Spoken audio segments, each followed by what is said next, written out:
nipu tiket Coldplay dapat 5 miliar lebih. Ini ada yang bahas di YouTube ya kemarin.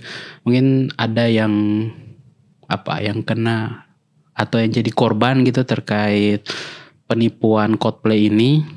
Ya semoga ya nggak mungkin dibalikin ya.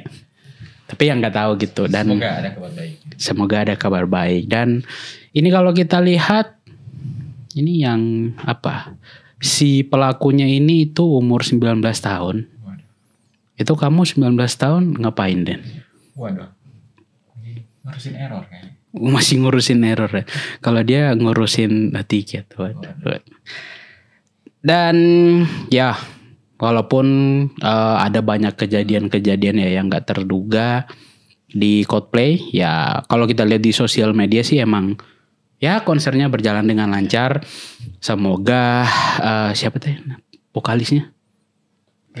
Chris Martin. Mamang Chris, semoga kamu tidak betah-betah untuk semoga tidak kapok untuk konser di Indonesia. Semoga world tour berikutnya bisa mampir lagi ya di Indonesia. Duet sama Aldi Taher. Bisa gitu. Nah, mungkin teman-teman ya kenapa kita ngebahas terkait Coldplay, karena jadi pertanyaan juga ya terkait sistem tiketingnya itu kayak gimana kemarin, kok bisa banyak yang kena tipu ya kan.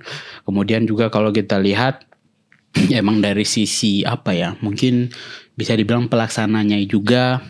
Ya walaupun si pelaksanaan secara keseluruhan itu kalau di kayak di sosial media mereka ngomongnya itu ya lancar gitu ya kan. Tapi ya kondisinya seperti itu. Kemarin kita juga sempat lihat di berita-berita kalau ada yang menerobos masuk ya. Kabarnya apa sih? Yang terdampak cuma sekian persen. Tapi banyak. Sekian persen juga banyak gitu. Ya itu ya terkait mungkin teman-teman yang punya informasi atau yang punya pandangan ya terkait sistem tiketing yang Coldplay pakai untuk konser di Indonesia, bisa tulis di kolom komentar ya terkait hal ini. Nanti mungkin kita bisa coba diskusi ya. Mungkin teman-teman ada pandangan yang mungkin lebih out of the box lagi ya, konspirasi atau bisa lah dibahas. Selain Coldplay juga kemarin ada BMTH ya. Waduh. B-nya apa tuh? Bubar konsernya karena saking enak konsernya sampai naik-naik ke panggung. Sangat luar biasa.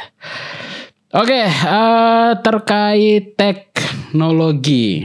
By the way, kita udah masuk episode yang keempat. 4 dong. Oh iya, 4. Keempat dong. Betul. 4 aman. 4. Aman. Jadi mungkin teman-teman yang baru pertama kali nonton ya di episode yang keempat ini, itu silakan tonton episode yang pertama ya untuk tahu apa itu DevTalks.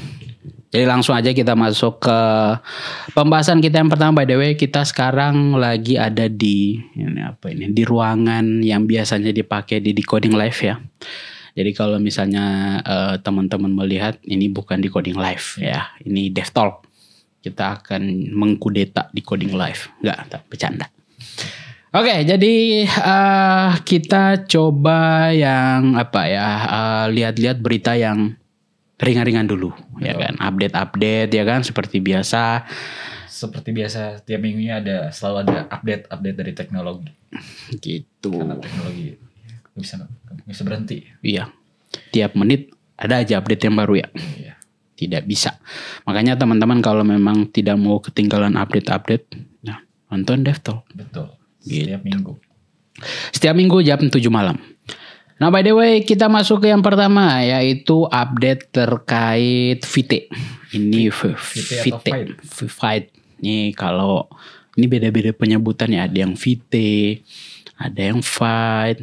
Ini banyak gitu, tapi yang pastinya ya ini salah satu bisa dibilang salah satu front end, iya enggak sih? Front end iya. Jadi VT ini bukan front end. Ini kayaknya lebih ke build tools. kalau dilihat. Dan ini kalau kita baca-baca lagi terkait beritanya, itu VT ini sudah masuk versi 5 gitu. Dan ya seperti biasa kalau misal ada versi-versi mayor atau versi-versi yang loncatannya itu cukup jauh, itu biasanya suka banyak banget fitur yang ditawarkan. Dan kalau misalnya teman-teman penasaran kayak fitur apa yang ditawarin oleh VT atau Fight, itu bisa langsung ke official website. Di situ ada kayak blog ya, di blog itu ada announcement terkait versi terbaru dari si VT ini. Jadi kalau misalnya teman-teman pakai VT, itu bisa coba baca-baca, mungkin ada fitur yang teman-teman tunggu ya. Itu bisa langsung teman-teman cobain. Nah, kamu sendiri pakai VT nggak, Den? Waduh, saya bukan anak front end ya. Waduh. Jadi jarang bermain-main di VT. JS-an. Oke, sip, mantap Mas ya. Sofia sendiri gimana pengalamannya? Kalau VT sendiri itu pernah nyobain, tapi untuk untuk project playground yang biasanya suka digarap akhir-akhir ini, kebetulan belum menggunakan VT gitu. Tapi emang cukup ngikutin ya, karena VT ini ada yang bilang cukup menjanjikan gitu. Makanya emang masih coba kayak masih coba kira-kira ada nggak sih project yang bisa untuk bahan percobaan ya gunain VT ini. Dan ya VT ini tentunya yang kayak aku bilang tadi ya, pasti ada aja gitu fitur-fitur baru. Masuknya framework atau apa sih? Next atau beda? Ini kalau dibaca, kalau yang sejauh yang aku tahu ya, mungkin teman-teman bisa koreksi kalau misalnya aku salah. Jadi si VT ini sebenarnya bisa dibilang kayak dia bisa ada yang pakai dia itu sebagai build tools ya. Kemudian ada beberapa yang pakai si VT ini juga untuk front end gitu. Ya tentunya kalau kita ngomongin tentang build tools, ya tentunya kita juga ngomongin tentang front end gitu. Dan kalau nggak salah, ketika kita buat aplikasi atau web dengan React, itu kita disaranin pakai VT kalau nggak salah, by default ya. Jadi mungkin teman-teman yang sebelumnya biasanya kalau buat aplikasi React pakai Cera, Create React App, nah itu dulu seperti itu. Kalau sekarang itu sudah pakai VT. Jadi seperti itu untuk si VT.js Fight ini. Gak tahu sih sebutannya gimana, VT, Fight atau gimana nih, gak tahu gitu. Nanti teman-teman kalau mungkin dari teman-teman ada yang nyebutnya lain lagi, VT, Fight, itu bisa coba komen di bawah. Dan kalau misalnya teman-teman mau koreksi, silakan ya, terbuka, nanti kita coba diskusi di kolom bukan kolom live ya, ini kan tapping, kolom komentar dong. Oh ya, kalau nggak salah si VT ini juga dipakai kelas di coding nggak sih? Ada. Di kelas front end ya? Di kelas React tentunya. Jadi di kelas React itu kan sebelumnya pakai Cera tuh yang tadi. Nah sekarang udah di-update dan sudah mengikuti. Ya emang dari React-nya sendiri emang. Jadi dari React sendiri emang kalau misal kita mengunjungi halaman atau dokumentasinya si React, itu kalau mau buat proyek itu by default ya, kalau aku nggak salah, silakan teman-teman koreksi, itu pakai VT by default. Dan tentunya teman-teman juga bisa pakai yang lain ya, teman. Aku kurang tahu pakai yang lain itu bisa pakai apa aja gitu. Jadi seperti itu untuk VT versi 5 ya. VT versi 5 ini kalau ini cukup banyak informasi yang ada di dalam announcement-nya. Jadi bisa teman-teman baca sendiri aja. Lanjut ke apa nih? Oke, selanjutnya ada dari PHP kepanjangannya P. Waduh. Ayo, apa? Apa ada yang lucu nih? Aduh, PHP. Nah, jadi emang masih ada yang pakai PHP ya? Waduh. Ada yang bilang PHP is dead. What? Tapi masih banyak yang pakai PHP. Betul. Mungkin teman-teman tahu Laravel. Nah, Laravel pakai PHP gitu. Jadi saat ini baru beberapa hari lalu PHP meluncurkan versi harusnya minor terbaru ya. 8.3. Yang sebelumnya terakhir itu 8.2. Di versi ini cukup ada beberapa pembaruan. Teman-teman juga bisa cek di officialnya sendiri, ada di php.net. Salah satunya fitur yang dibawa di versi ini adalah type class constants, yang dimana ketika mendeklarasikan konstan di PHP sekarang ini bisa menambahkan si tipe datanya seperti itu. Kemudian dengan rilisnya PHP versi 8.3 ini juga tentu berpengaruh kepada support kepada versi sebelumnya, yang mana per tanggal 27 November kemarin support untuk versi berapa ini? 8.1 mulai berakhir. Tentu masih bisa dipakai, cuma untuk support dari official PHP-nya sendiri sudah berakhir. Jadi ya sambil melihat apa yang baru ditawarkan oleh PHP 8.3, mungkin bisa sekalian juga mempertimbangkan untuk update-nya. Oke. Tuh untuk PHP ya. PHP ini connection.php, tahu gak? Jadi kalau misalnya teman-teman yang jadi dulu ada kayak bercandaan gitu, kalau misal mau pakai PHP, mau ada koneksi ke database, itu nama filenya connection.php gitu. Dan ya itu sempat dihubung-hubungkan. Mungkin teman-teman yang nonton episode ke berapa kita Next.js pertama ya. Nah, jadi ada yang kayak menyambung-nyambungin gitu. Oh, ternyata sekarang Next.js mirip-mirip ada connection.php gitu. Dan PHP 8 ini sekarang mengikuti zaman ya. Kalau dilihat dari beberapa update, beberapa fitur yang ditawarin, itu dia coba mengikuti ya walaupun nggak sepenuhnya ya, kayak mungkin teman-teman tahu bahasa-bahasa yang kekinian gitu ya kan, yang mengedepankan keterbacaan kode yang kita tulis ya kan. Nah, PHP juga kalau misal kita lihat nih dari dari beberapa update yang dibawa itu emang pengen juga gitu. Dan satu hal yang pasti, PHP itu belum ya masih worth it gitu untuk digunakan, karena Laravel sendiri yang pakai PHP itu tetap banyak banyak banget hal-hal baru gitu yang dibuat sama Laravel, sehingga penggunaan PHP ini sekarang masih worth it. Nah, kamu sendiri pakai PHP untuk apa? Sebenarnya untuk sekarang nggak terlalu ini sih, cuma kalau pas awal-awal di SMK dulu ya belajar web pasti PHP untuk backendnya kan, belum mengenal kayak Next, Nux dan lain-lain. Belum ada kayak gitu dulu. Dan kalaupun ngomongin soal penggunaan harusnya masih ya relevan aja gitu. Masih. Bagaimanapun ya bahasa itu cuma toolsnya aja. Iya. Yang penting solusinya terpenuhi gitu, kebutuhan bisnis dan lain-lainnya bisa cuan atau enggak? Iya, harusnya tetap bisa. Harus bisa dong. Karena ya di coding juga sendiri salah satu tech stack-nya masih menggunakan PHP. Masih menggunakan PHP.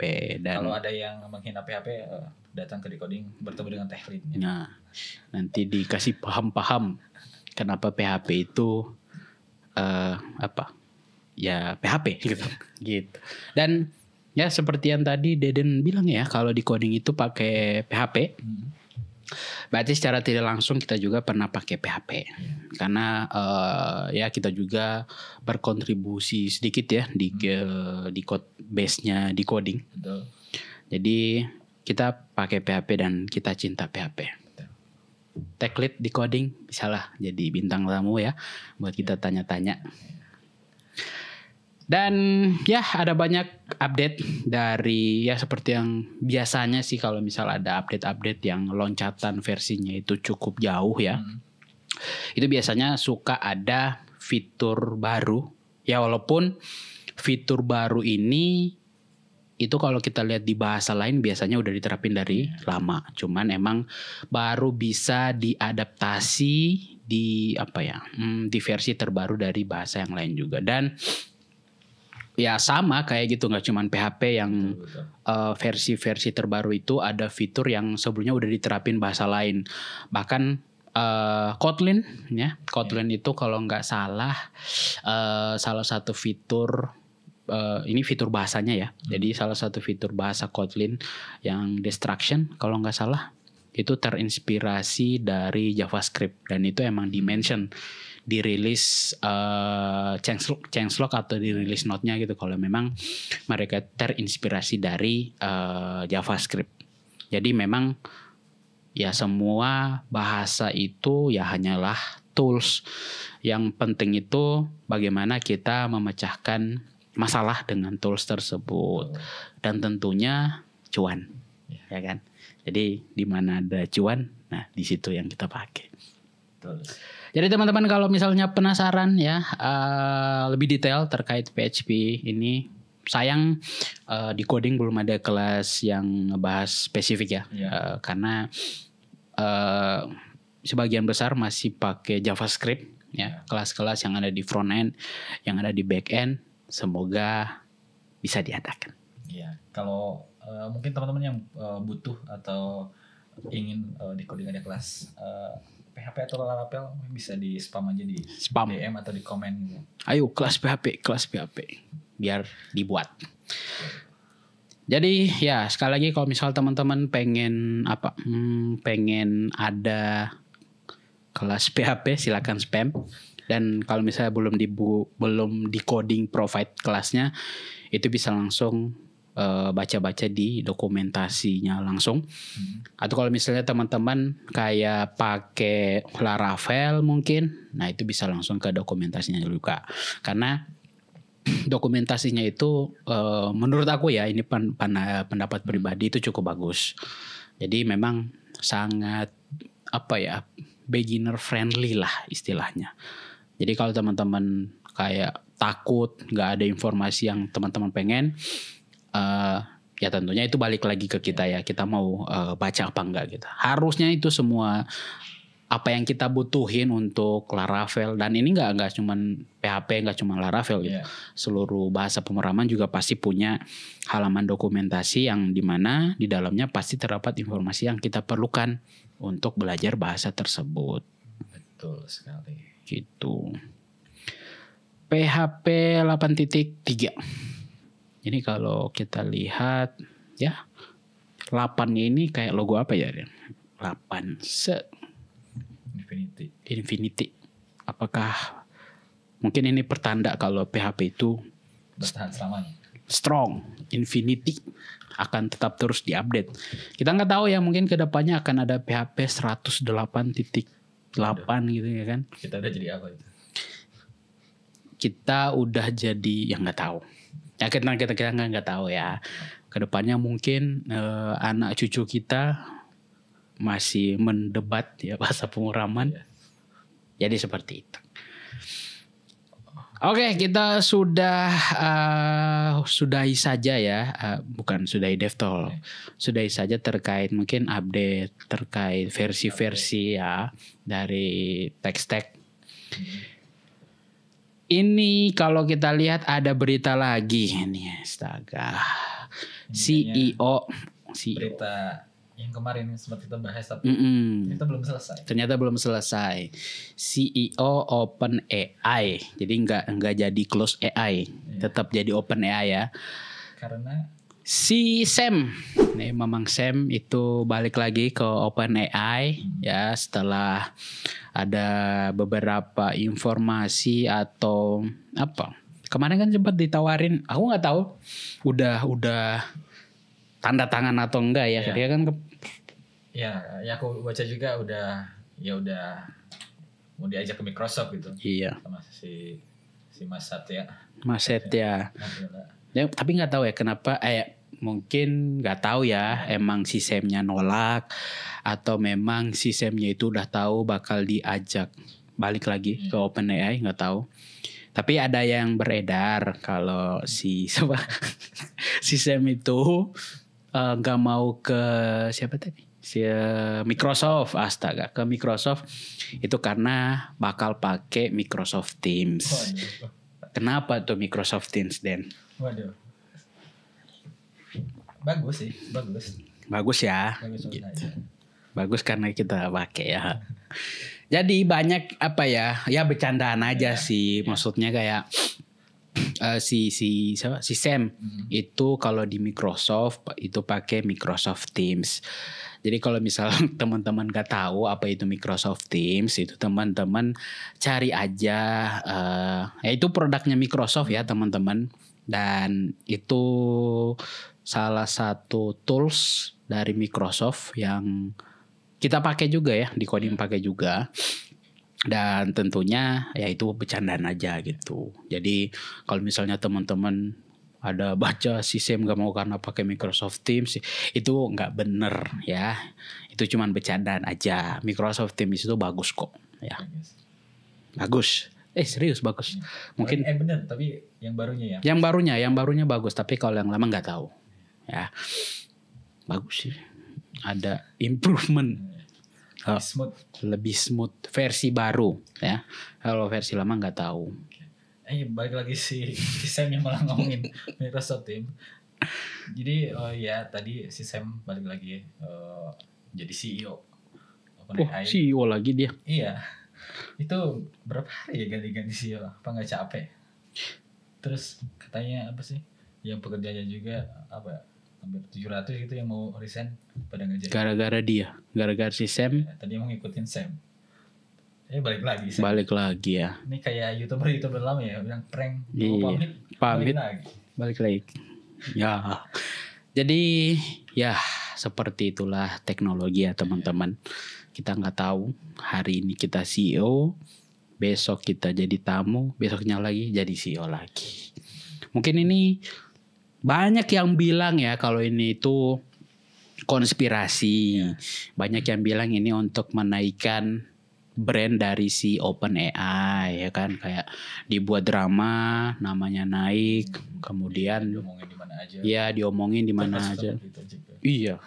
Berarti kita kena prank ini. Kita kena marketingnya itu Mas Sam ini. Padahal kalau Mas Sam ikut DCF, wah bisa CEO di tempat lain. Ya, keren itu. Dan ini juga kalau kita lihat ini kepulangan dari si Mas Sam ini itu disambut dengan baik ya oleh orang-orang atau yang menjadi working si Sam ini. Banyak yang sebelumnya delete, mungkin 700 orang tadi ya, mungkin seneng si Sam ini itu bisa balik lagi di OpenAI dan bisa jadi CEO lagi di OpenAI. Itu kan kemarin sempat ada kekhawatiran ya kalau ChatGPT yang biasanya kita pakai ya kan, yang biasanya teman-teman pakai untuk buat submission, wah itu katanya bakal nggak ada versi gratisnya. Tapi dengan adanya ya Sam sendiri sebenarnya kalau kita baca-baca dia kan orientasinya itu profit ya. Maksudnya kalau kita baca-baca beberapa yang diberitakan itu emang orientasinya profit gitu. Cuman sampai sekarang pun ya kita masih bisa menikmati ChatGPT. Ya walaupun emang ya keterbatasan ya dari fitur-fitur yang ada. Terus ada rumor atau informasi lagi kayak alasan sebelumnya si Sam dipecat itu karena kayak terlalu cepat gitu. Kayak nggak tahu ya cepatnya istilahnya apa gitu. Growth-nya cepet. Ya mungkin jadi kayak mungkin produknya harusnya 2 tahun lagi, tapi dia cepat gitu pengembangannya gitu. Bagus dong. Nah itu yang mikir aneh, nggak tahu. Mungkin ada yang nggak suka terlalu cepat gitu, jadi pengen yang slow aja gitu. Ya padahal bagus ya. Entahlah. Artinya kan delivery bisa cepet, cuan juga harusnya bisa cepet juga kan, harusnya. Iya sih, cuma ya kita nggak ngerti apa isi pikirannya sih. Cuman ya kita kemakan marketing lah istilahnya ya. Intinya kita kemakan marketing. Ya nggak tahu ya bener apa enggak, cuman emang konspirasinya seperti itu. Itu kalau kita baca di apa namanya di pengen nyebut Twitter tapi sekarang namanya X, aneh banget. Di X itu kalau kita baca banyak yang bersuka cita ya atas kepulangan dari Mamang Sam. Ya semoga kedepannya inovasi-inovasi keren dari OpenAI itu tetap sama seperti sebelum drama ini terjadi. Oh ya, dan ngomongin sama Sam balik lagi, itu juga sama dengan yang CEO sebelumnya. Cuma sebentar. Waduh. Yang Mas Emmet. Oh. Itu berapa jam itu? Nggak lebih dari 24 hari kayaknya. Waduh. Kasian ya. Ya. Mungkin Mas Emmet bisa join. Nah nanti kita undang ya Mas Emmet untuk memberikan klarifikasi ya. Tapi Mas Emmetnya lain. Oke, ini ngomongin tentang CEO. Ada berita lain lagi. Waduh, CEO mana lagi nih? Nggak tahu, akhir-akhir ini ada informasi terkait CEO. Dan kalau kita lihat atau kita baca, ini CEO-nya itu apa ya? Mungkin kayak Sam, tapi kalau Sam itu kan aku lupa detailnya kayak gimana. Dia itu kan nggak keluar ya secara sukarela gitu. Itu kan ada keputusan-keputusan dari atas ya yang menyebabkan dia ya gitu. Tapi nah kalau yang satu ini, nah ini agak gimana gitu. Binance. CEO Binance. Nah, CEO Binance nih teman-teman. Mungkin teman-teman yang pakai Binance, yang suka apa? Kamu pakai Binance nggak? Enggak sekarang. Nggak pernah juga kayaknya. Aku pernah, tapi dulu awal-awal pas muncul, lagi hype kripto. Ya. Nah itu sempat pakai, cuman sekarang ya terlalu banyak drama mungkin kalau jadi udah nggak pakai Binance lagi. Kita pakai UMKM ada. Yang lokal. Ya yang lokal. Apa itu? Mohon maaf kita nggak bisa sebutin ya. Kalau mau disebutin bisa kontak IG admin Decoding. Kalau mau buat iklan silakan. Kita open. Balik lagi ke beritanya Den. Binance kriminal. Ini kalau kita ini dari judulnya ada udah wadadidau ini. Binance criminal settlement includes 4 billion dolar. Tuh gimana? Si CEO Binance Chang Peng Zhao. Benar. Ya, mohon maaf kalau salah ya. Jadi kabarnya dia mengundurkan diri, tapi bukan karena hal baik. Tapi karena informasinya karena ada melanggar undang-undang anti pencucian uang kalau nggak salah. Anti money laundry ya ini kalau dilihat. Dan akhirnya si Binance-nya sendiri membayar sekitar 4 miliar dolar. 4 miliar dolar. Beli seblak. Itu pabrik kerupuk tutup. Iya. 4 miliar dolar loh. 4 miliar rupiah aja itu udah banyak, apalagi 4 miliar dolar. Waduh. Banyak sih 4 miliar dolar, nggak kebayang sih. Itu kalau ditumpuk seruangan ini kayak kita mandi duit kayaknya ya. Kalau jadi koin itu Bandung Tenggelam. Waduh, Bandung Lautan Koin. Oke. Jadi ya ini juga dia umuminnya itu di Twitter ya. Jadi kalau teman-teman kayak penasaran, itu dia kayak ini sekali lagi bingung ini mau nyebut nge-tweet atau ngapa gitu, bingung. Ya udah kita sebut aja nge-tweet aja biar enak ya. Ini nama Twitternya CS, ini customer service apa gimana? CZ BNB Binance. Itu dia sempat nge-tweet kalau dia itu step mundur sebagai CEO-nya Binance. Dan tentunya ya sama seperti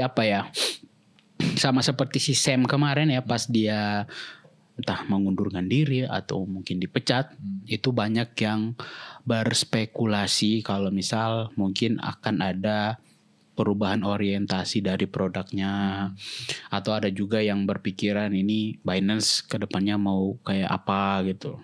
Cuman ya emang disayangkan aja gitu. Ini si Binance-nya itu harus ngebayar berapa tadi? 4 miliar dolar. Dan di sini juga di beritanya itu kalau kita lihat ada kayak surat gitu ya. Binance CZ Plea Agreement. Ini government. Ini kalau kita lihat ada berapa halaman ini?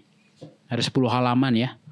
Jadi kalau teman-teman pengen baca lebih detail, ini juga ada beberapa informasi terkait money judgment. Jadi emang harus kayak membayar yang sudah dilakukan. Ya cukup disayangkan gitu. Dan kalau kita coba ingat-ingat lagi, kasus-kasus yang berhubungan dengan duit ini yang gak cuma terjadi di luar negeri gitu. Di dalam negeri juga ada gitu. Ada aja gitu kalau misal hal-hal yang kayak gini. Cuman yang cukup disayangkan itu dia ini kan CEO ya. Maksudnya CEO adalah mungkin salah satu orang yang mewakili perusahaan gitu, representatif dari si perusahaannya. Itu cukup disayangkan kalau misal dapat kasus seperti ini, apalagi kasus yang berhubungan dengan duit. Karena ya namanya duit ya kan, panjang ceritanya gitu. Sulit. Nah, kabarnya juga beberapa usernya itu ada yang setelah kasus ini beredar, ada yang langsung menarik atau withdraw kripto. Si aset-asetnya mungkin dari Binance.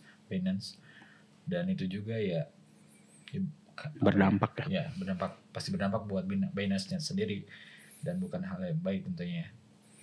Mungkin kalau aku dalam posisi kalau aku punya aset di sana juga, ketika si perusahaannya terjadi sesuatu yang bukan hal baik aku juga memutuskan buat narik. Dan ya namanya juga berhubungan dengan duit ya. Iya. Kalau ada drama dikit aja pasti tarik, ya kan. Ada boykot sedikit tarik, ya kan. Gitu. Ya semoga ya walaupun kita nggak pakai Binance ya, kita tetap mendoakan untuk yang terbaik, karena di luaran sana ada teman-teman kita yang make ya Binance. Dan kalau kita ngomongin Binance ini kan secara tidak langsung kita ngomongin tentang duit, ya kan. Semoga bisa drama-drama yang terjadi yang ya mungkin yang berhubungan dengan CEO-nya, atau mungkin biasanya ya kalau misal atasannya kena, itu bawahan-bawahannya juga ada yang kena gitu. Jadi ya semoga bisa segera berakhir lah ya, karena yang berhubungan dengan duit itu pasti nggak enak gitu kalau misal ada hal-hal yang seperti ini.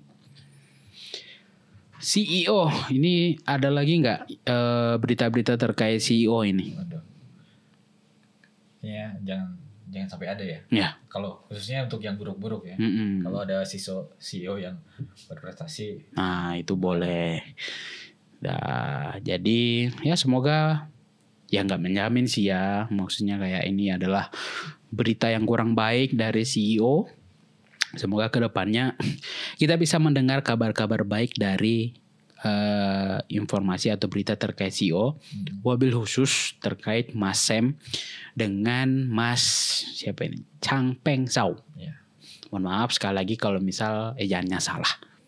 Mungkin Masnya mau koreksi di kolom komentar, silakan. Bisa lah ya kan. Oke. Terakhir kita bakal apa ini? Ada menarik. Mungkin teman-teman ada yang pakai Android Studio. Mungkin nggak terlalu spesifik ya. Pakai apa? IntelliJ. Nah, di sini ada annual report dari perusahaannya.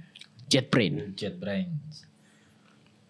Ini kalau kita lihat, ini harusnya kita mungkin bisa mengundang apa ya? UI designernya di coding ya untuk mungkin mereview sekilas tampilannya gitu, karena kalau dilihat ini cukup bagus untuk desainnya ya. Jadi mungkin bisa mengundang, cuman ya orangnya belum bisa hadir. Ya, semoga bisa di episode berikutnya, entah episode keberapa, tapi semoga bisa hadir untuk mereview. Mungkin ada beberapa landing page yang biasanya didesain, itu kita bakal review.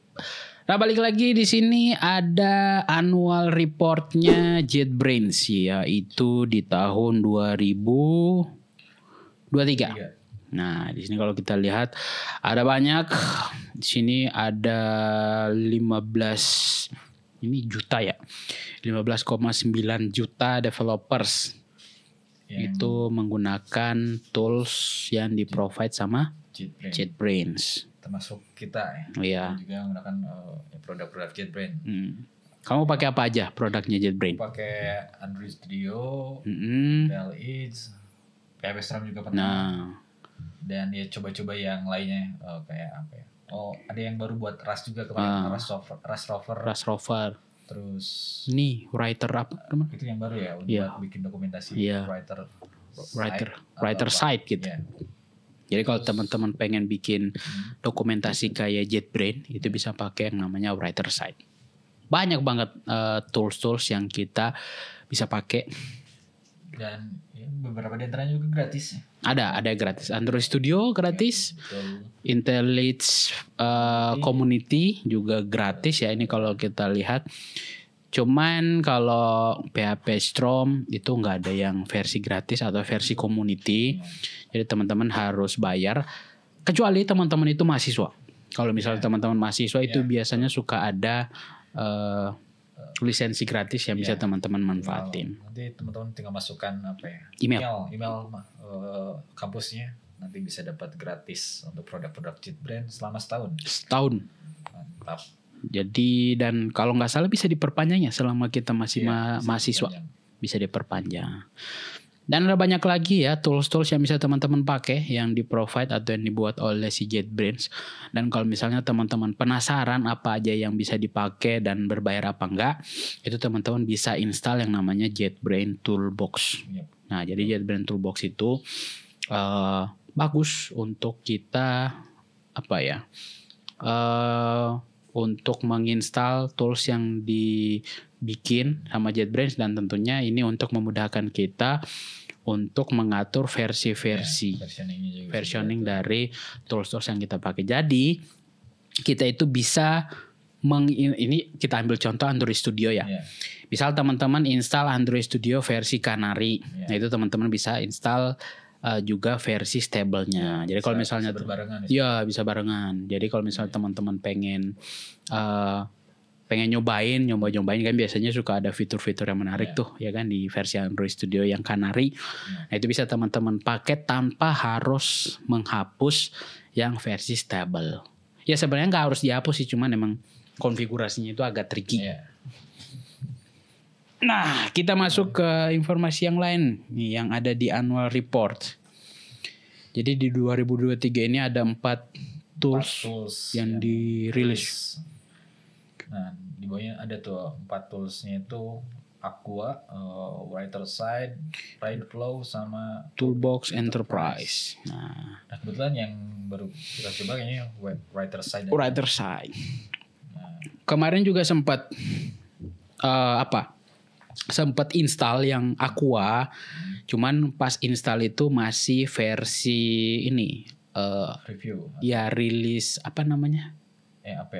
EAP, Early Access Preview. Nah, tapi emang ya cukup berat ya. Ya terkenal berat gitu si beberapa produk dari IntelliJ. dari JetBrains, sorry. Salah satunya itu Android Studio ya, yang haus akan RAM. Jadi kalau teman-teman pakai atau buka Android Studio plus buka emulator plus buka Google Chrome, waduh, itu laptopnya udah bisa buat nyeduh kopi panas ya. Telur. Jadi kalau kita baca-baca lagi di sini ada informasi lain juga ya. Ini ada 392 organisasi yang sudah menjadi JetBrains atau customer dari JetBrains. Dan di sini juga ada informasi lainnya juga. JetBrains Today 1,8K employee. Ini kalau kita lihat 1.800. Ya, 1.800 pegawai. Mantap. Kemudian terbagi di 12 office kantor. Jadi ini kan kalau JetBrains ini awal atau asalnya itu di Rusia ya? Ya nggak sih? Rusia ya? Kalau nggak salah ya. Kotlin, kalau Kotlin kan pulau Kotlinnya itu ya? Ya di Saint Petersburg. Ini ada Amsterdam, Belgrade, paling dekat Munich. mana ya, Pak? Paling dekat itu kita ini di mana ya? Shanghai mungkin? Iya. Iya kan? Iya, Shanghai. Shanghai paling dekat. Nah, di sini ini banyak banget ya produknya si JetBrains yang bisa kita pakai. Kalau aku itu pernah pakai yang namanya U-Track. U-Track itu untuk apa ya? Yang bikin bug isu-isu ya, bug isu reporting dan lain sebagainya, dan cukup enak gitu. Jadi mungkin kalau teman-teman ya bayar sih, kalau teman-teman minat ya bisa coba-coba. Dan di sini juga ada ini pengumuman kali ya, ini ada JetBrains Hackathon. Di sini ada 4 horse to finish, project complete, project started, 200 partisipan. In price $500,000. 15.000 dolar. Dan ini kalau kita lihat si project-project yang menang ya. Ini yang ini dibahas yang ketiga dulu ini. Apa tuh? Yang ketiga itu ada Jetstongs. Jadi ini kayaknya untuk exchange. Jadi buat ngatur-ngatur mau beli, bayar, nyangkut. Nah, bisa di sini. Kemudian yang kedua ada DinoCup. Ini apa ini DinoCup? Ini kalau kita lihat di develop new. Oh, Habit. Ya enggak sih? Iya. Habit. Oh iya, menarik kayaknya. Habit tracker ya? Iya. Kalau dari ilustrasinya dari hari pertama itu masih telur, pas hari ke-21 jadi sebuah dinosaurus. Menarik dicoba. Yang duluan dinonya apa telurnya? Waduh. Bahasa lama. Mohon maaf ya, kita pejuang yang tua-tua. Dan yang pertama, Hospitality, a service to help college web homes and find most caring pet sitters among JetBrains. Oh, ini nggak tahu ya, ini dia nge-mention JetBrainers. Apakah ini dikhususkan untuk karyawannya atau gimana? Tapi menarik sih, karena ini menang juara 1 ya kalau dilihat first place-nya. Tapi keren ya, kantornya itu ada apa? Di sini kalau kita lihat help college web homes and fire pet sitters among JetBrains. Jadi bisa apa ini? Bisa ganti-gantian untuk menjaga. Dan mungkin yang tapi ini project hackathon sih ya. Kalau misalnya project yang mungkin bisa kita pakai, ini yang DinoCup. Mungkin DinoCup apakah ada? DinoCup. Tapi biasanya project-project hackathon ini internal use. Biasanya sebatas ya project aja. Semoga bisa dipublish gitu. Dapat pendanaan. Dan di sini teman-teman bisa lihat ya informasi terkait hackathonnya. Dan di sini itu ada, jadi hackathonnya itu kalau aku baca sekilas emang menarik ya, sampai ada kayak suasananya itu menarik untuk mungkin kalau teman-teman ya, walaupun ya hackathonnya itu ya mungkin teman-teman tahu lah ya, maksudnya hackathon itu kayak gimana, ada yang bahkan nggak sampai tidur ya kan, untuk memaksimalkan projectnya atau produk ya. Kalau biasanya hackathon itu ya emang kalau dilihat hackathon yang dibikin nama JetBrains itu ya cukup menarik gitu, karena tentunya disupport dengan baik. Betul. Nah, di sini kemudian ada sedikit iklan. Ini become a JetBrainer. Browse or open position. Jadi kalau teman-teman sekarang lagi cari-cari pekerjaan, itu bisa coba bergabung dengan JetBrains. Cuman ini kalau kita lihat sekarang itu lagi nggak ada posisi yang dibuka. Tapi teman-teman biasanya ya, ini biasanya aku pernah dapat bocoran. Kalau misalnya teman-teman itu pengen bergabung, itu bisa lewat kalau kita orang Indonesia nyebutnya itu orang dalam. Tapi ini orang dalam yang lebih ke kayak afiliasi mungkin, yang dimana dia ngasih rekomendasi gitu, untuk ini orang ada nih bagus, mungkin bisa dicoba gitu. Tetap harusnya lewat prosedur. Iya, prosedurnya tetap sama, mulai dari kayak technical test, mungkin kemudian ada technical interview, ada offering, ada lain sebagainya, itu tetap ada. Cuman emang direkomendasikan. Berbeda dengan kita lanjut aja ya gitu. Dan ini ada banyak ya terkait annual highlight mungkin. Nah, iya benar. Dan di sini kalau kita lihat, customer highlight, new individual JetBrains customer every day. Ini berarti kita termasuk dari 3.654 orang. Kalau dilihat angka-angkanya itu tumbuh ya dari tahun-tahun tahun sebelumnya. Cukup signifikan, memang mantap sekali JetBrains ini. Boleh lah gratis. Boleh setahun aja. Untuk nyobain semua produk kan lumayan. Kalau aja kita bisa iklanin atau kita bisa review ya di DevTalk produk-produk JetBrains. Mantap. Dan di sini kalau kita lihat juga ada informasi revenue growth, dan ini biasanya sebagai mungkin teman-teman yang sering bermain dengan dunia investasi, yang investasinya itu bukan kayak yang biasanya kita lakuin ya, maksudnya investasi antar perusahaan B2B. Nah itu di sini kalau kita lihat biasanya mereka itu memamerkan revenue growth-nya mereka untuk ngasih tahu kalau ini banyak yang make loh produk kita gitu, sehingga untuk narik investor, sehingga investor mungkin bisa lebih yakin lagi untuk invest di perusahaan tersebut, dalam hal ini JetBrains. Dan kalau kita lihat di sini ada top country atau region. Ini kalau kita lihat top active customer sama paying customer year on year growth. Ini kalau kita lihat ada Republic of Korea ya, ini dari 2020 ke 2023 itu cukup tinggi ya naiknya ya. Cuman emang kalau dilihat Indonesia belum ada di top 10 ya. Iya, belum ada cukup. Ya semoga kedepannya mungkin Indonesia bisa nyempil aja gitu. Terus turun lagi nggak apa-apa. Yang penting pernah naik gitu, atau pernah di highlight. Kemudian kalau kita geser lagi subscription and licensing update. Ini seperti biasa ya, marketing bisa di skip saja. Oh iya, di sini juga ada yang menarik. Apa tuh? Di tahun kemarin juga ada ini sunsetting salah satu produknya. Waduh, sunsetting. AppCode. Code itu produk buat ngebuat aplikasi iOS.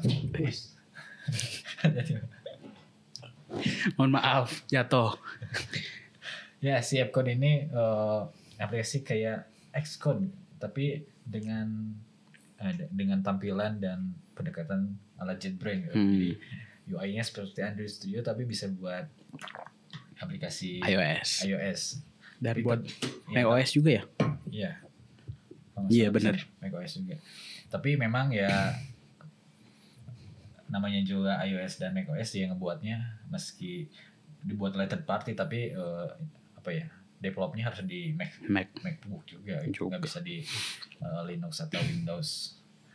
Dan sayangnya harus di sunset atau ditiadakan produknya gitu. Ya cukup disayangkan ya, tapi ya mungkin penggunanya kurang mungkin atau respon dari pasarnya.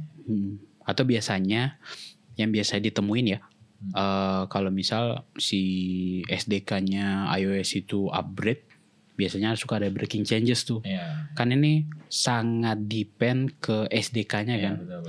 Jadi ya ketika ada breaking changes, kemudian nggak ada tim, nggak ada tim yang mengurusi tersebut, nah itu biasanya bakal jadi halangan gitu untuk dikembangin lebih lanjut.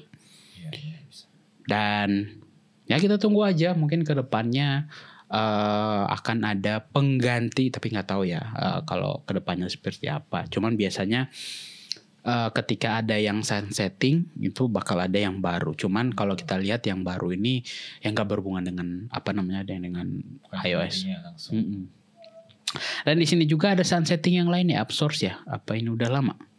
We no longer sell new license or renewal for Upsource or user packs. Ini lebih ke lisensinya ya. Udah nggak bisa dibeli. Tapi nggak tahu apa projectnya toolsnya, idenya itu bisa dipakai atau enggak. Ya sedih ya kalau misalnya kita baca terkait sunsetting dan lain sebagainya gitu. Lanjut, kita ke produk highlight. New product release ya yang tadi. Sempat dibahas juga. Dia ada 4 produk yang baru di tahun ini. 4 produk itu banyak loh. Iya. Kalau tapi mengingat timnya juga gede ya normal. Wajar. Ya wajar. Ini kalau kita lihat juga ada 6.900 ya. Iya, 6.900 plugin.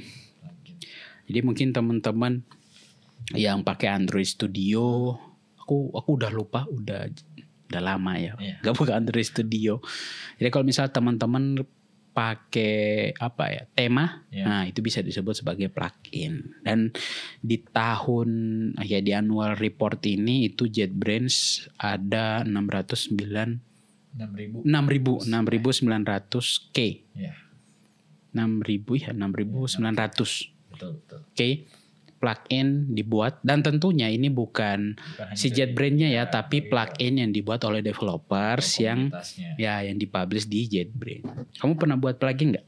Waduh, belum saya. Enak loh buat plugin. Salah satu tools yang kita pakai di internal itu plugin. Ya kan? Adalah pusing. Ada namanya. Itu tools internal kita lah. Itu kita pakai atau ngembangin plugin dari si IntelliJ ini. Dan kalau dilihat ya, pengembangan plugin untuk IntelliJ ini itu sangat-sangat minim yang namanya breaking changes. Karena kalau kita lihat Chrome extension aja, itu kan kemarin ada yang namanya manifest versi 2. Nah di manifest versi 3 itu banyak banget breaking changes-nya, berbeda dengan si IntelliJ ini. Ya tentunya pasti ada alasan jelasnya gitu kenapa ada dilakukannya breaking changes. Cuman kalau kita lihat dari si JetBrains, wabil khusus di IntelliJ IDEA yang biasanya kita pakai dan coba kita buat plugin, itu breaking changes-nya itu cukup jarang, atau bahkan plugin yang sempat kita buat itu dari tahun berapa ya? 2020 itu sampai saat ini tanpa ada perubahan kode, tanpa ada perubahan konfigurasi, bahkan tanpa ada update library yang digunakan. Itu masih bisa dipakai di versi paling baru dari IntelliJ. Paling ini harus dibuild orang untuk kompatibilitas versi terbaru. Jadi effortnya itu mungkin lebih ke ini aja, dukungan versi dari IntelliJ yang terbaru. Selebihnya itu aman. Dan pluginnya itu dibuat pakai Kotlin ya. Jadi kalau teman-teman penasaran gimana cara buat plugin, teman-teman belajar Kotlin dulu. Ada di Decoding ya. Dan teman-teman bisa coba ya tentunya belajar Kotlin-nya dulu. Kalau misalnya oke, belajar Android. Kelasnya ada di Decoding juga. Ada sampai ekspor. Kemudian nyobain Compose, ya kan? Kemudian nanti nyobain multiplatform. Nanti kalau semua udah beres baru nyobain plugin. Karena jujur ya, ketika teman-teman buat plugin itu IntelliJ-nya itu bakal sangat memakan RAM. Karena untuk debuggingnya itu dia bakal ngebuka IntelliJ lagi. Dan itu nggak headless, jadi dia bakal download. Jadi emang butuh RAM yang cukup gede atau butuh resource yang cukup banyak. Jadi untuk pengembangan plugin ini mungkin kurangnya di situ ya. Kalau kita mau ngembangin plugin dari IntelliJ ini, cuman emang kalau misal teman-teman ada resource yang memadai, itu bisa coba-coba dibikin. Dan sekali lagi dokumentasinya itu cukup lengkap. Jadi teman-teman tidak perlu khawatir kalau misal mau nyari-nyari apa yang teman-teman butuhin. Di sini ada kayaknya si JetBrains ini di annual reportnya ini nge-highlight produk yang baru ya. Di atas ada, di tengah ada, di sini juga ada. Aqua public preview, terus writer side juga udah close preview ya. Ya kita semoga ke depannya bisa gratis. Semoga. Karena biasanya kayak apa ya? Contohnya itu kayak kamu tahu Fleet. Ya. Nah, itu kan itu ada di bawahnya si Fleet itu. Jadi sebelumnya di Fleet itu kan bisa kita coba ya gratis ya. Early access previewnya itu bisa dicobain gratis. Cuman emang pas udah stabil, udah bisa digunakan, itu dia berbayar. Tapi harusnya sekarang masih public preview sih, masih bisa. Harusnya masih bisa dicoba gratis. Nah, mungkin sekalian ngomongin Fleet juga. Jadi si Fleet ini kalau si JetBrains itu brandingnya tuh the next generation IDE by JetBrains. Jadi salah satu yang digadang-gadangnya dan ini juga jadi salah satu IDE yang disarankan untuk mengembangkan Kotlin multi-platform. Jadi kedepannya baik kalau nggak salah ya baik si Kotlin-nya sendiri atau Xcode-nya Xcode. si Swift-nya sendiri bisa langsung dibuka di sini. Dan kalau nggak salah ini dibikin dari nol ya, jadi dia nggak pakai base IntelliJ yang biasanya suka dipakai sama JetBrains ya, misal kayak Aqua tadi, kemudian writer side juga itu code base-nya itu emang pakai basisnya IntelliJ. Tapi kalau si Fleet ini itu klaimnya itu dibuat dari awal. Dan dari segi UI pun cukup minimalis. Berbeda dari IDE sejenis lainnya dan ya semoga tetap gratis kalau bisa. Kalau bisa. Ya. Kalau bayar bisalah lisensi. Masa enggak? Dan ini juga lebih ringan dari IDE lainnya. Dan terlihat menjanjikan. Penantang VS Code. Mungkin teman-teman ada yang pakai VS Code. Ini adalah penantangnya, tapi nggak tahu ya. Karena sampai sekarang Fleet ini masih public preview.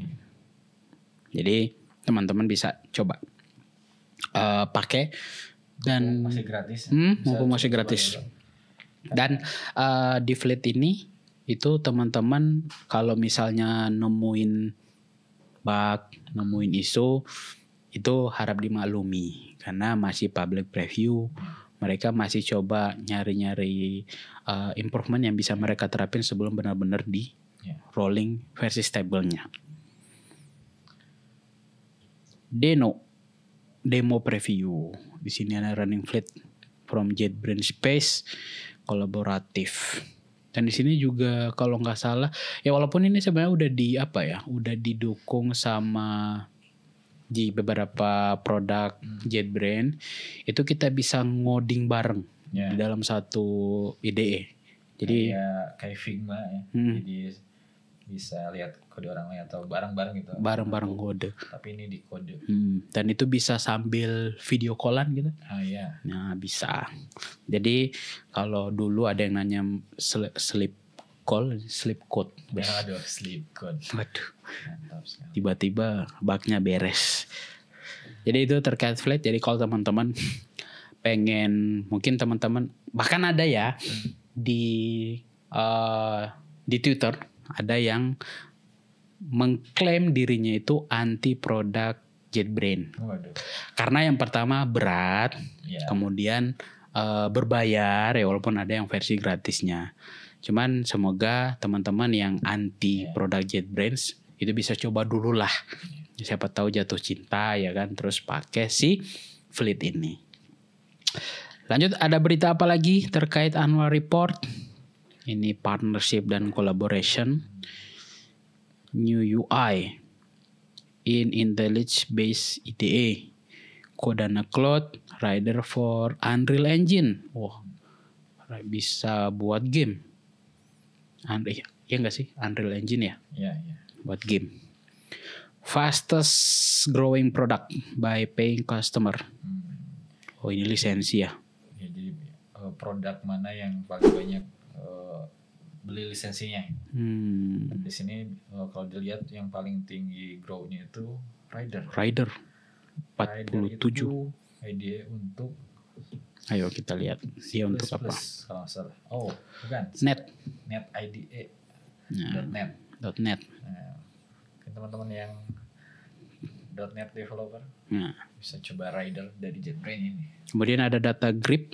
Ini kalau misal teman-teman data scientist mau berurusan dengan data-data, bisa coba pakai si data grip ini.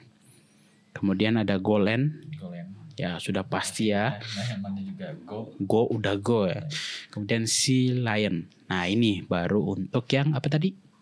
C dan C++. Terus ada berita apa lagi di bawahnya? Space. Nah ini belum. Ini kamu udah pernah nyobain belum? JetBrains Space. Belum. Oh ini sih. Ini kayak apa ya? Ini sepenglihatan dari si video yang di-provide. Ini kayak apa ya? Harusnya kayak ini sih, kayak tempat apa ya, space untuk development, kayak mungkin dari Slack atau Jira, ya, maybe. Ya kayaknya, tapi complete software development platform. Oh, jadi dia terintegrasi ya? Kayaknya buat tracking segala macam. Oh iya benar.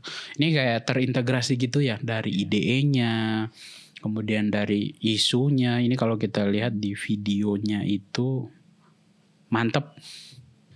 Tapi yang namanya mantep pasti ada harganya. Mungkin itu ya yang mungkin orang jadi mikir-mikir ya kalau misal mau pakai JetBrains atau produk JetBrains. Tapi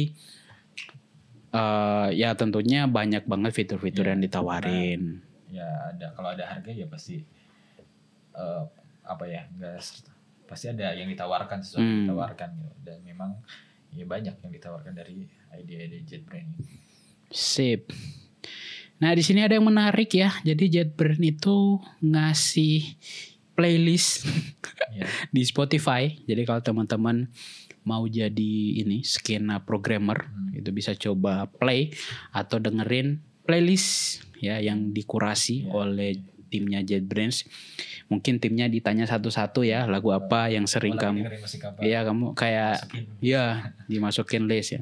Itu mungkin bisa coba dicoba juga di decoding. Ini lagi dengerin lagu apa, dangdutan. Tapi kalau dilihat isinya nggak ada yang aneh-aneh, nggak ada yang mainstream kayak lagu-lagu. Iya. Mungkin seleranya. Iya, ya ini kan dikurasi dari timnya kan. Ya kita nggak tahu. Ini mungkin kalau decoding bikin playlist juga kita nggak tahu gitu. Pasti gado-gado. Gado-gado. Ya, ada playlist debat juga. Nah, kemudian ada education and learning. Jadi kalau kita lihat, nah ini angkanya cukup menarik ya. Ini terkait students in academy receive a complimentary JetBrains educational pack.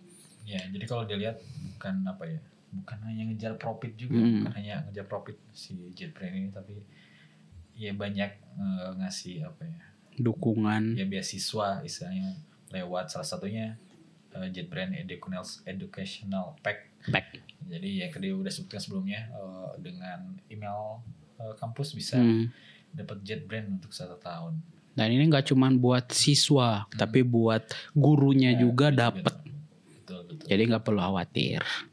Mau nyobain, misal pengen nyobain belajar Kotlin, pengen pakai IntelliJ versi Ultimate. Belajar di coding, wah bisa pamer tuh di forum diskusi ya kan. Kok saya error? Screenshotnya ada Ultimate. Waduh, mantap itu, auto selesai gitu. Dan di sini juga ada informasi terkait JetBrains Academy update, new learning track. Ini ada first glance at Scala. Kemudian ada SQL Fundamentals, di decoding juga by the way ada ya kelas SQL. Jadi kalau teman-teman ini kan tentunya pakai bahasa Inggris, ya kan. Kalau teman-teman nyari versi bahasa Indonesia, di decoding ada. Betul. Kemudian ada machine learning algorithm from scratch. Kemudian ada juga beberapa ada JavaScript for beginner, dan ada beberapa. Ini kalau dilihat emang yang dimention di sini itu banyak kan yang berhubungan dengan machine learning ya. Ini kalau dilihat. Ngomong machine learning di coding juga ada tentunya. Ada, tentu ada. Dari awal, dari bahkan pembelajaran terkait bahasa Python itu ada di decoding. Jadi teman-teman langsung aja meluncur. Tapi nanti setelah nonton ini. Dan di sini ada C# for baby. Wah, ini kayaknya kalau dipakai untuk ngajarin anak keren ini. Waduh, ilustrasinya benar-benar bayi. Tapi keren sih. Masih bayi udah mikirin error, kasihan. Nangis terus makin tantrum. Dan di sini juga seperti biasa ya ada JetBrains Research Publication. Jadi biasanya JetBrains itu selain kayak buat produk, mereka juga melakukan research, dan biasanya research mereka itu dipublikasi dan tentunya kita bisa baca-baca. Dan biasanya publikasinya itu, aku pernah baca ya salah satu publikasinya itu biasanya suka ada kayak sneak peek ke depannya itu mereka mau buat apa gitu. Jadi bagus. Kemudian ada juga the state of developer ecosystem, infografiknya ini menarik lagi nih. Ini yang salah satu kenapa aku suka JetBrains juga, karena banyak memfasilitasi komunitasnya gitu, dan banyak juga proyek-proyek open source-nya. Ya, salah satunya Kotlin ini. Kotlin yang awalnya jadi develop sama JetBrains sampai disupport sama Google, dan saat ini pun masih open source dan dikembangkan oleh komunitas.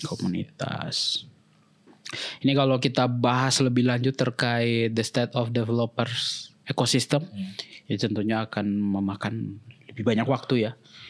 Jadi nanti bisa teman-teman coba lihat, atau nanti mungkin kita bahas di next Dev Talks.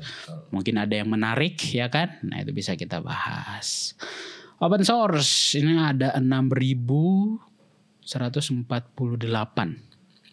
Ini kalau kita lihat ada from community ada 11.000 complementary license. Dan ya dia nge-highlight Kotlin ya kalau kita lihat di bawah. Itu pasti jadi andalanya. Ya. Jadi Kotlin ya. Terutama yang mobile, multi-platform, server side, front end, dan tentunya Android. Ini kalau kita lihat banyak angka-angka ya yang disuguhkan. Dan ini kalau kita lihat Kotlin Conf is back. Ini aku pernah ikut online, dapat kaos. Waduh. Jadi enak.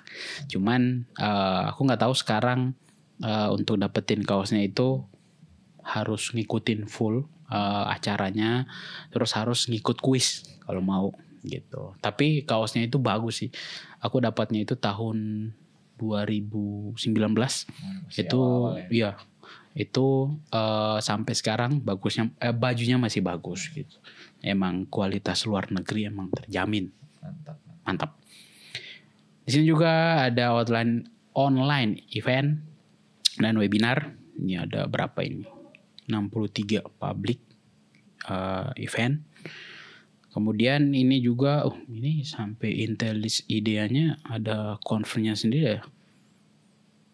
Gokil ya, nggak cuman ini juga. Terus ada, ini di highlight ya, ada Intelis Conf, JetBrains.net Days, Game Dev Day, JavaScript Day. Dan ya seperti biasa itu adalah annual report dari JetBrains. Banyak banget informasi yang bisa kita baca, yang mungkin bisa kita jadikan acuan untuk mungkin pakai produknya JetBrains atau mungkin menggunakan bahasa yang dibuat oleh JetBrains yaitu Kotlin. Oke, tidak terasa kita udah berapa menit ini by the way? Sejam. Tidak terasa ya udah sejam kita ngebahas terkait beberapa yang mungkin update ya sekitar seputar terakhir minggu terakhir. Dan seperti biasa ini kita sudah tadi annual report untuk 2023 ya. Dan tentunya kalau kita ngomongin tentang 2023 itu bakal segera berakhir. Sebulan minggu depan udah Desember. Iya, betul. Di 2024 nanti ada apa aja? Ada bangkit.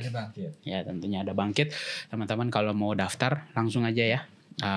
Kalau pengen tahu itu ada di sosial media Decoding informasi lengkapnya. Jadi langsung aja. Ada 3 pilihan. Oh iya.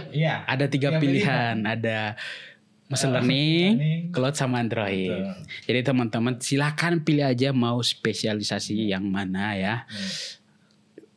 Dan tentunya teman-teman harus benar-benar harus benar-benar memilih yang teman-teman pengen. Iya, betul. Karena di antara ketiga ini kan pasti ada kelebihan masing-masing. Iya, ada kelebihannya masing-masing dan tentunya ada.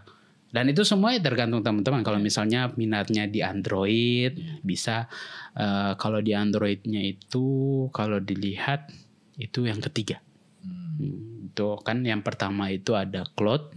Ada Machine Learning, ada Cloud, ada Android. Jadi kalau teman-teman ada minat di Android itu bisa pilih Android ya. Jadi seperti itu.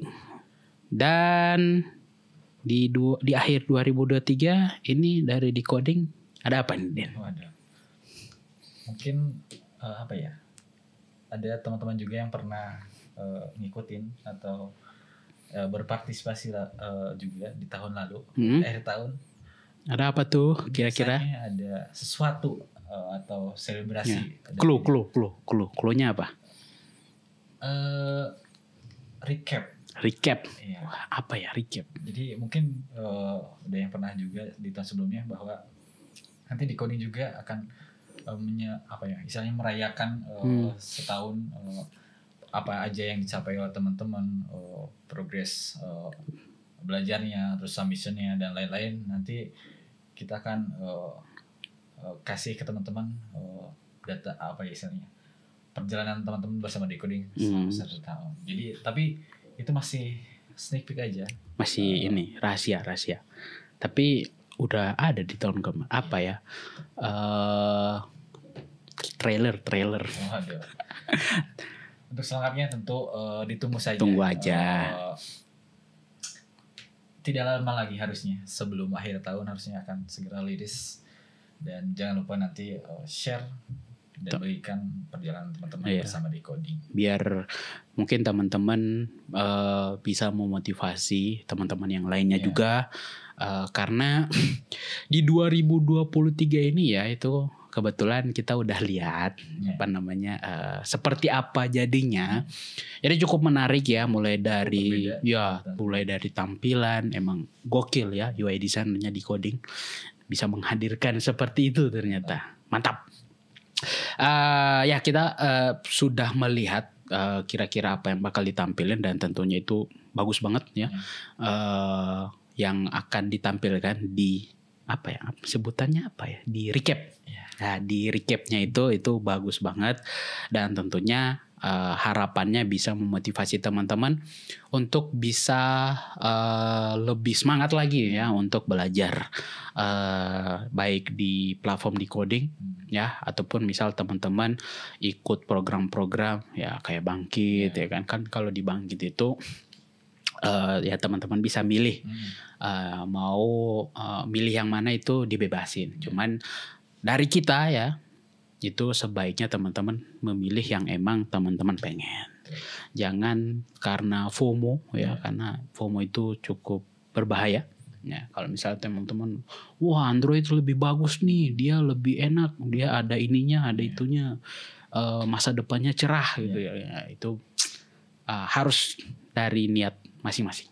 Kalau teman-teman pengennya milih yang pertama machine learning, itu silakan pilih gitu. Kalau misal teman-teman mau milih yang kedua cloud, nah itu bisa juga. Atau misalnya teman-teman mau pilih yang ketiga itu Android, itu bebas saja. Oke, itu informasi terakhir yang mungkin bisa kita bahas ini. Kalau kita lihat waktunya udah lewat dari 1 jam. Nggak apa-apa. Terlalu asik. Terlalu banyak yang kita bahas tadi di JetBrains Annual highlight ya. Karena emang bagus untuk kita informasikan ke teman-teman gitu. Oke, paling itu aja mungkin yang bisa kita bahas. Nanti kita bertemu kembali yang mungkin kita bakal bahas yang tadi ya, State of Developers di DevTalk berikutnya. Karena kalau dilihat emang ada banyak informasi menarik ya seputar bahasa pemrograman. Mungkin nanti juga ada kehadiran bintang tamu. Bintang tamu kita nggak tahu. Kita tunggu saja. Oke, paling dari kita mungkin segitu aja yang bisa kita informasikan. Oke. Dadah. Thank you. Thank you.